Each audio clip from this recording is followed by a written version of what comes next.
Hello, this is Father Don Farnan, pastor of St. Charles Borromeo Parish. I'm offering a message today to our faith community on St. Patrick's Day. St. Patrick's Day is a little bit different in 2020. Usually the streets are lined with the parades. The public houses, the restaurants, the bars are filled with partiers. But today the pubs are empty. Today the streets are quiet.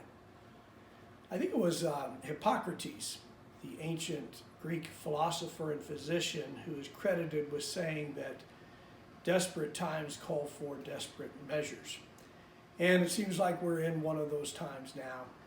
I celebrated Mass today alone, a private Mass. Only about the third or fourth time that I've done that in my 30 plus years of priesthood, but I guess that's the way that it is.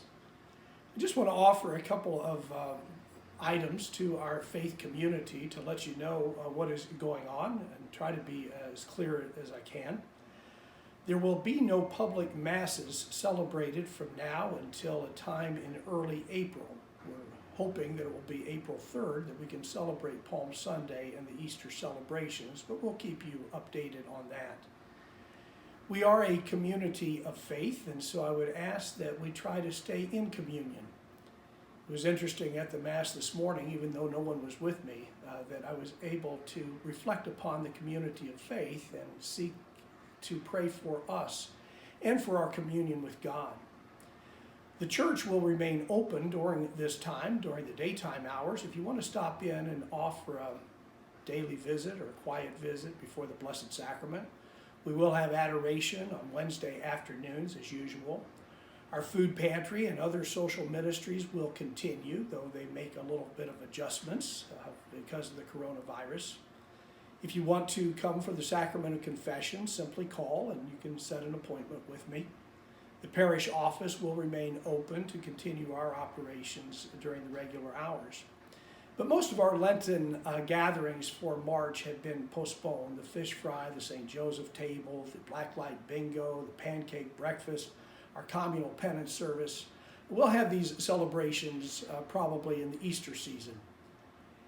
I want to also just mention to you that because of the third commandment, many people get kind of concerned. Keep the Sabbath holy. It doesn't say to go to church on Sunday, though it is a precept of the Catholic Church to do so.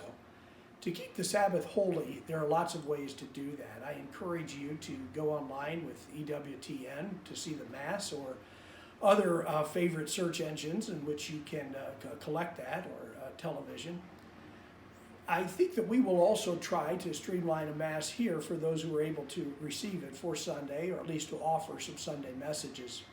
It's also important, I think, that we try to keep the Sabbath holy by being in communion with one another, by having a spiritual communion, that is, time with our family. You may want to read the scriptures, which you can also get online for the Sunday services. You can put faith into action by looking in on a neighbor, perhaps running errands, perhaps making phone calls or writing letters to extended family members, those who might be particularly lonely at this time of containment and confinement. Anyway, that's the general message. There is connected here an opportunity for you to read a whole lot more. The message from our bishop that is online that gives you more directives. But my message to you is essentially that we stay in communion as best we can.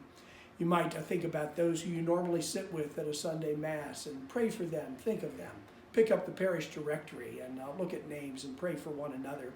But the primary message is to be safe, be smart, make wise choices, be well, and of course, be in communion with God and spiritually with one another. God bless you, and we'll get through this as we do everything.